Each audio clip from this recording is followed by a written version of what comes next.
to Citrus Silly Point, Pakistan have managed to win a series away from home 2-1 against a lost and wayward West Indian side. And Pakistan, being Pakistan, have done so with a mandatory 1-game defeat and 2 unnecessary down-to-the-wire matches. Nonetheless, congratulations to Mike Hesson, Salman Agha, and the entire Pakistan team. Despite Pakistan's new approach of packing the lineup with all-rounders, thankfully Sahibzada Farhan and specialist spinner Sufyan Moqeem were allowed to display their talent. Sahibzada Farhan, what a consistent find he is, albeit not a consistent member of the team, who amassed yet another 50 in style at a strike rate of close to 140, while playing a beautiful innings in partnership with Saim Ayub, who has also found his rhythm in the series, scoring 50 in 2 out of the 3 matches. These two played well together, and sending Fakhar Zaman one down worked wonders, although God knows where he stands with injuries and fitness, because he's usually rested in 1 or 2 matches of the series despite being in good form. Talking about inconsistent chances, Sufyan Moqeem was finally allowed to play all 3 matches in the series, and it is mind-boggling why he wasn't in the playing 11 against Bangladesh on a spin tracks in the previous series. What a find he is, and always delivered in crucial times, rendering the West Indian batters clueless. If I'm not mistaken, he was asked to bowl in decisive 17th or 18th overs throughout the series. In the third T20, Jason Holder saw his stumps rattled with a flipper from Moqeem in the 18th over. The way spinners were running through the West Indian lineup, it is beyond comprehension why Abrar Ahmed wasn't given a chance as well. The captain himself never bowled a single over the entire series, when he had done so pretty much all the time before Hesson's entry. But then again, everyone will look past this and celebrate the win. Mohammad Nawaz provided crucial wickets in the first T20, taking 3 wickets in an over, and was the player of the series, bagging the highest number of wickets in the series. I hope they continue to give Hassan Nawaz a good run, because he has the talent to single-handedly change the course of the game if the top 3 fail.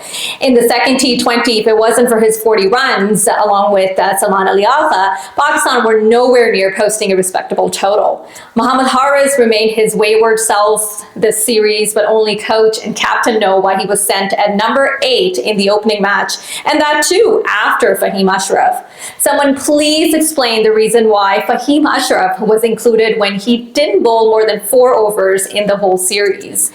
Anyone in the right mind would think about including Salman Mirza and Abrar Ahmed, but this is Pakistan, and doesn't matter where your coach is from and who your captain is, they all execute oblivious plans irrespective of playing conditions when it comes to selecting the playing 11.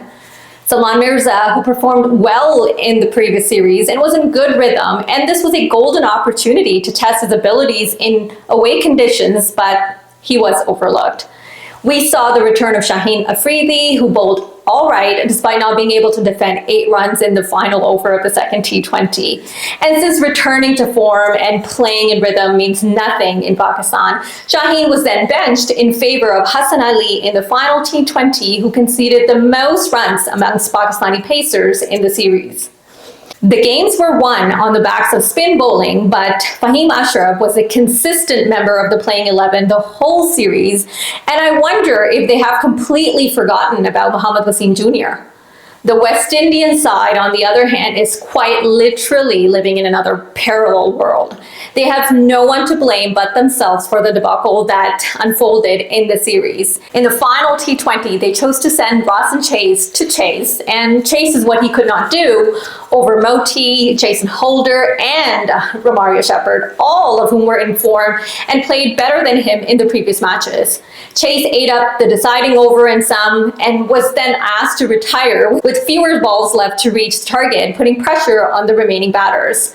I had the pleasure to interview Sharfain Rutherford in Toronto last year, and he did do well for his side, but he could have easily put pressure back on the Pakistani bowlers if he had just avoided going after every wide ball. In the first T20, they never even let Moti bowl a single over. Jason Holder was a standout in the West Indian side, taking 4 wickets and scoring 16 runs, breaking the long streak by winning the second T20 for West Indies. In the world of all-rounders like Ravindra Jadeja and Stokes, Glenn Maxwell Mohammad Nawaz or Sikandar Raza, Pakistan are keen on going with average all-rounders in the T20 format, which is a noteworthy approach. However, they are ensuring there is a clear spot available for Shadab Khan's return by not allowing two specialist spinners to play consistently or at the same time. If you are changing your ways and have a new approach to facing T20, please also rid yourself of overlooking real talent and consistency for a handful of tried and tested players. It is nonetheless a good victory to have, but there are a lot of questions that still remain to be answered. As for the West Indies, they have a lot of work to do, but they would be happy with Jason Holder's performance, who led them to at least a victory in a long, long time. That's it for now. Until my next video, take care.